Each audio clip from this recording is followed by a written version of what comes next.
అదండి. ఇప్పుడు Singapore startup ఏరియాకి సంబంధించి ఇప్పుడు మళ్ళా ఏ ఏ రకంగా స్టార్ట్ అయ్యే అవకాశం ఉంది? ఇప్పుడు అది సింగపూర్‌కి అది సంబంధించిన అది అది కన్సార్టియము అది అది ప్రభుత్వం తీసుకోవలసిన నిర్ణయం అండి.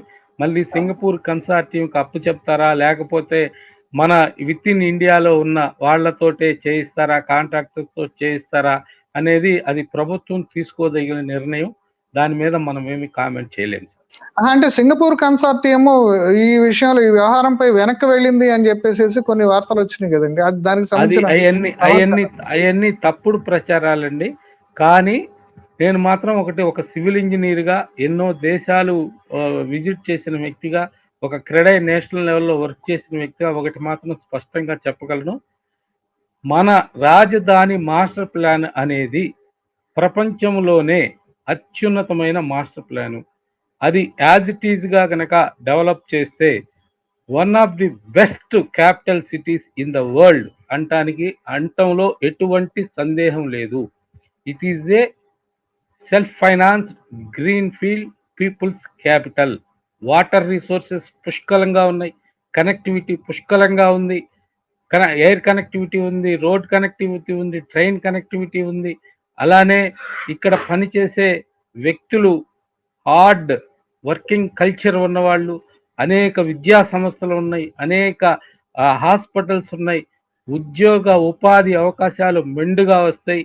అమరావతి ఒక 15-20 ఇయర్స్లో గనక డెవలప్ చేసుకుంటే రాష్ట్రానికి మినిమం 65-70% రెవెన్యూ జనరేషన్ అవుతుంది.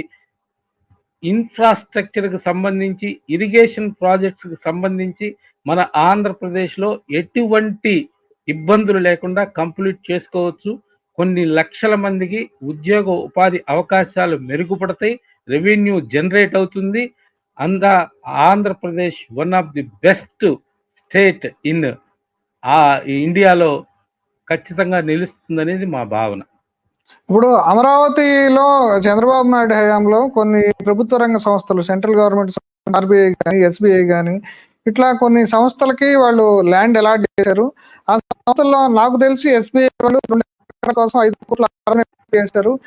మిగతా ఇన్‌స్టాల్‌మెంట్ పే చేయకుండా వాళ్ళకి కూడా ఈ ప్రాజెక్ట్ ఇట్లా అయిపోయిందని వాళ్ళు లోకల్ హెడ్ ఆఫీస్‌ని అంటే ఇప్పుడు ఆంధ్రప్రదేశ్‌కి సంబంధించిన హెడ్ ఆఫీస్‌ని ఇప్పుడు హైదరాబాద్‌లో కొనసాగిస్తున్నారు. ఇట్లాంటి ఇంకేముంది వాళ్ళందరూ మళ్ళా స్థలాలు తీసుకొని మిగతా పెండింగ్ అమౌంట్ కట్టి హ్యాండ్ ఓవర్ చేసుకునే అవకాశం ఉందా? అది నేను అదే ముందుగానే చెప్పానండి.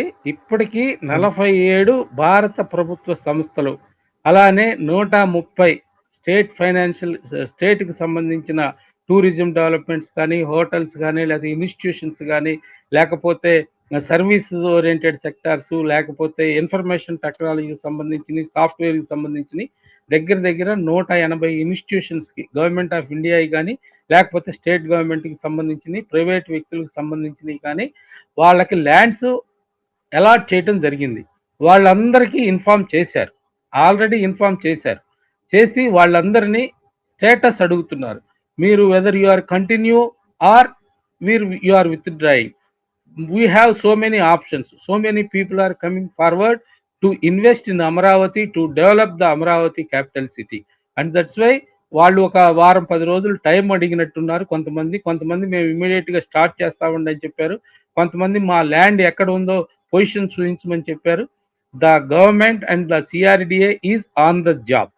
Please do subscribe to Telugu Rajyam channel. Please do subscribe to Telugu Rajyam channel. Please do subscribe to Telugu Rajyam channel. Hi అండి, నేను మీ ఆర్‌పీని, నెల్లూరు పెద్దారెడ్డి చేపల పులుసు ఓనర్‌ని. మీరు తెలుగు రాజ్యం అనే ఈ యూట్యూబ్ ఛానల్ సబ్స్క్రైబ్ చేసుకుని మంచి మంచి వీడియోలతో వస్తారు. Thank you so much. Hi people, I'm Sonakshi Verma and you please watch Telugu Rajyam and please subscribe to the channel.